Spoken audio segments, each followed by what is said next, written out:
Good morning friends, मैं हूं advocate प्रशांत Nikhil classes से। आज हम घर बहुत ही बड़ा टॉपिक लेके आया हूं मेरे विधि के छात्रों के लिए। बहुत बार मेरे चैनल पे क्वेरी आती रहती है सर एनडीपीएस के ऊपर वीडियो बनाओ, तो आपके लिए जानिए हमारे कानून के अंदर हम लोग बात करने वाले हैं एनडीपीएस एक्ट 1985 भाग फर्स्ट अधिनियम का संक्षिप्त परिचय। मेरे पास बहुत क्यूरीज आती है, इसके बारे में हम लोग बात करेंगे। बहुत ही आसान भाषा में आपको समझाऊंगा।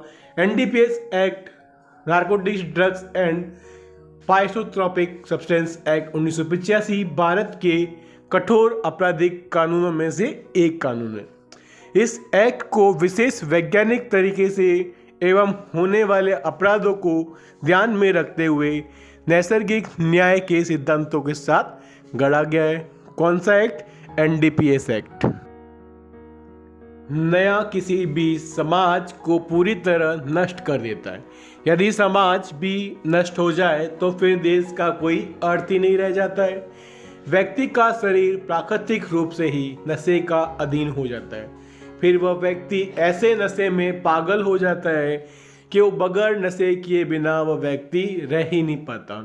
एक प्रकार से असंभव हो जाता है। सपोज मानो कि कोई इंसान शराब पीता है और उसे रोज़ शराब नहीं मिले तो वो घर परिवार वालों से झगड़ा करेगा, समाज में अपशब्द कहेगा, खुद की पत्नी को अपशब्द कहेगा, तो वह व्यक्ति नशे के बिना नहीं रह सकता, जीवित नहीं रह सकता और ये असंभव है।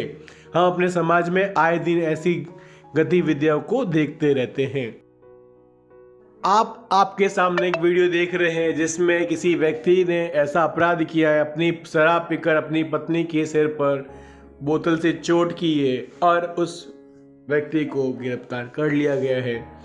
भारत की पार्लियामेंट का उद्देश्य नशे के व्यापार को रोकना, जिससे नशीले पदार्थ आम जनता तक पहुंच ही नहीं पाए।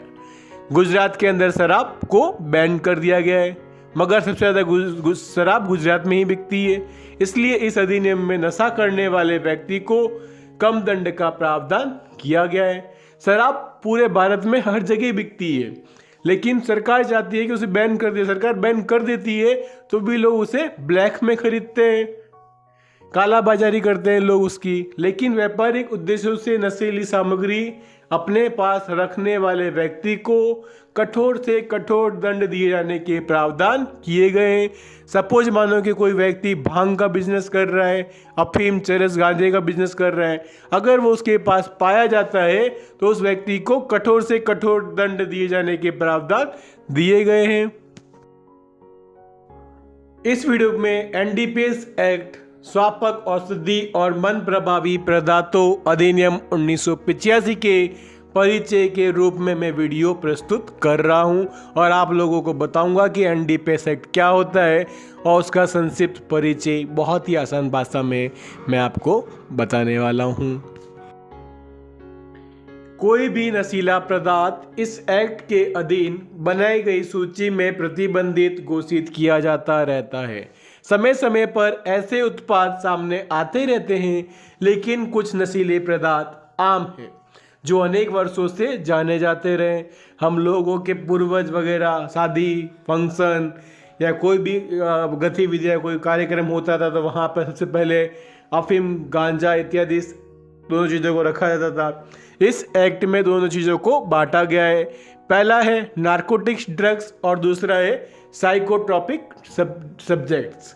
दोनों ड्रग्स को दो चीज़ों में बांटा गया है। पहला कौन सा है? नारकोटिक्स ड्रग्स और दूसरा है साइकोट्रोपिक सब्जेक्टेंस। अब आपके सामने जो वीडियो में दिख रही है ये है भांग। भांग कैसे बनाई जाती है, नारकोटिक्स जो ये भांग जो इंसान जो ले रहा है इसको टेस्ट कैसे करते हैं कि कितनी प्योर है और ये लोग इसको यूज करते हैं और ब्राह्मण लोग इसका अत्यधिक सेवन करते हैं। ड्रग्स में कुछ दवाएं हैं जो मानव जीवन को बचाने के लिए ज़रूरी है। हम दवाई के नीचे पढ़ते हैं इसमें ड्रग्स, तो वो ड्रग्स उसके अंदर कुछ % आता है।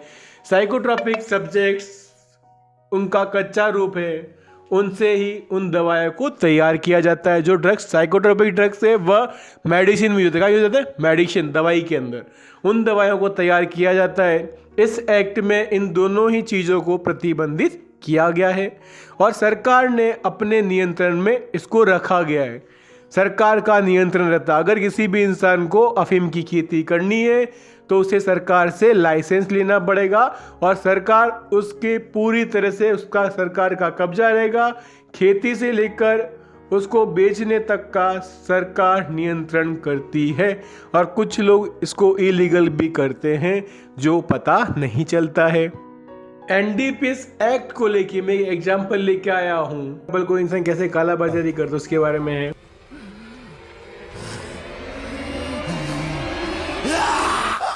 सुन बे लपड़ झंडे, तेरे को जब गुस्सा आता है तो चिल्लाता है। एक बाप की औलाद, अब कल दोपहर 12 बजे तू साबित कर कि तू कितने बाप की औलाद है। क्या होने वाला कल, बोलिए तो क्या होने वाला कल।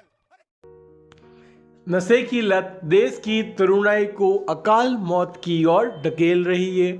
हमारे देश के कर्णधार जिनके ऊपर देश का सर्वांगीण विकास निर्भर है, वही नशे की चपेट में इस हद तक आ गए हैं कि हमारे देश के नौजवान काम बेरोजगारी क्यों बढ़ी, इसका प्रमुख कारण ये है कि वे लोग नशे की चपेट में आ चुके हैं और देश के अंदर वो लोग नई नई गतिविधियां करते रहते हैं, ड्रग्स लेते हैं, अल्कोहल लेते हैं, स्वयं को भी संभाल नहीं पाते और खुद के परिवार की हालत बहुत खराब हो जाती है उनके परिवार की।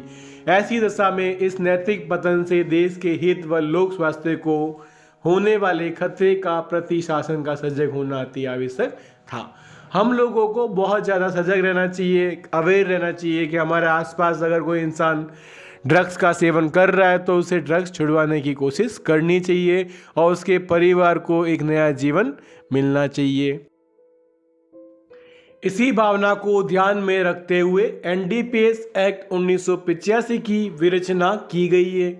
ये विधान एक और जहां दोषी व्यक्ति को कठोर दंड प्रावधानित कराता है, वहीं दूसरी ओर किसी निर्दोष को भी किसी हठ धर्मिता के शिकार न होना पड़े, इस दृष्टि से उसके हित के प्रति समुचित संरक्षण भी उपलब्ध कराता। अगर कोई निर्दोष व्यक्ति फंस गया है तो उसे बचाने की कोशिश भी करता है। वैसे व्यक्ति के हित को ध्यान में रखा गया है। कहने का अर्थ यही है कि अगर जो व्यक्ति ड्रग्स बेचता है या जो व्यक्ति ड्रग्स का उपभोग करता है, वह दोनों व्यक्ति को ही न्यायालय में सजा मिलनी चाहिए। स्वाप इस एक्ट की प्रस्तावना कुछ इस प्रकार का संदेश देती है। स्वापक औषधियों से संबंधित विधि का समेकन और संशोधन करने के लिए स्वापक औषधियों और मन प्रभावी पदार्थों से संबंधित सक्रियाओं के नियंत्रण और विनियमन के लिए स्वापक औषधि और मन प्रभावी पदार्थों के अवैध व्यापार से प्राप्त या उसे प्रयुक्त संपत्ति। इसका अर्थ क्या है कि जो भी औषधियाँ हैं उसका मन या तो मेडिसिन के लिए यूज किया गया है और या लोग अपने मन की खुश होने के लिए उस औषधि का उपयोग करते हैं। कुछ लोग भांग का अति इस्तेमाल करते हैं, वह हानिकारक है, उससे उनकी तबीयत बिगड़ भी सकती है और जो व्यक्ति पहले से किसी भी बीमारी से ग्रसित है उस व्यक्ति के लिए वह औषधि हानिकारक हो सकती है और उसका जीवन भी ले सकती है। संपहरण का उपबंध करने के लिए स्वापक औषधि और मन प्रभावी पदार्थों पर अंतर्राष्ट्रीय कंजर्वेशन के उपबंधों को कार्यान्वित करने के लिए तथा उसके संबंधित विषयों के लिए कड़े उपबंध करने के लिए अधिनियम लागू किया गया है। भारत गणराज्य के 36वें वर्ष में संसद द्वारा निम्नलिखित रूप में यह अधिनियमित हो। इस एक्ट की प्रस्तावना ये स्पष्ट कर देती है कि यह एक कठोर एक्ट है जो इंटरनेशनल स्तर पर हुए सुधारों को ध्यान में रखते हुए बनाया गया है, अंतर्राष्ट्रीय स्तर को देखते हुए। यह एक्ट 1985 का 61वां एक्ट है, अर्थात 1985 में 61 संख्या पर इसे राष्ट्रपति द्वारा अनुमोदित किया गया है। 16 सितंबर 1985 को ये अनुमोदित हुआ और कुछ हिस्से भिन्न भिन्न राज्यों के अनुसार लागू हुए। जिन जिन राज्यों में अलग अलग राज्यों में उस प्रकार के हिस्सों को लागू किया गया। जैसे गुजरात में शराब को पूरी तरह से बैन कर दिया गया है। ये एक्ट एक सेंट्रल एक्ट है और अब पूरी तरह समस्त भारत में लागू है। इस एक्ट में 83 सेक्शन हैं और एक स्क्वेडल है। इस एक्ट से संबंधित कई नियम और विनियम एवं अभिसूचना भी, लेकिन मूल एक्ट यही है, स्रोत इसे ही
नहीं होती है और उस प्रावधानों को अधिनियम के द्वारा अन्य प्रावधानों से उसे असंगत बताया गया है।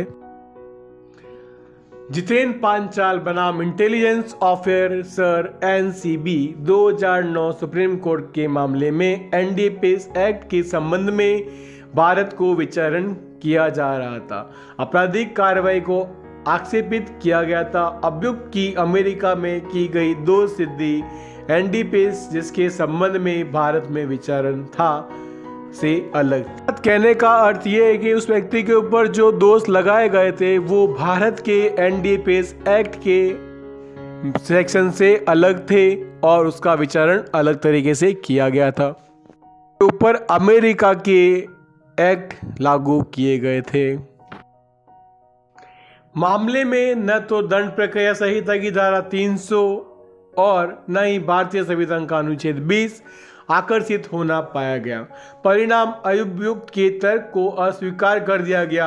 इस एक्ट में भारत से बाहर किसी अपराधों का विचारण भी भारत में चलाया जा सकता है। अगर किसी व्यक्ति ने कहीं बाहर जाकर कोई अपराध कारित किया है उस व्यक्ति के ऊपर भी भारत के कानून ही लागू होंगे, क्योंकि वह भारत का निवासी है और उसकी सिटीजनशिप भारत की है, नागरिकता। अगर आपको मेरा वीडियो अच्छा लगता है तो प्लीज एडवोकेट एस प्रशांत के चैनल को सब्सक्राइब कर लीजिए और बेल आइकन को दबा दीजिए। इससे आपको आने वाली नई वीडियो की नोटिफिकेशन आपके चैनल पे मिल जाएगी। और स्टे ट्यून। Thank you.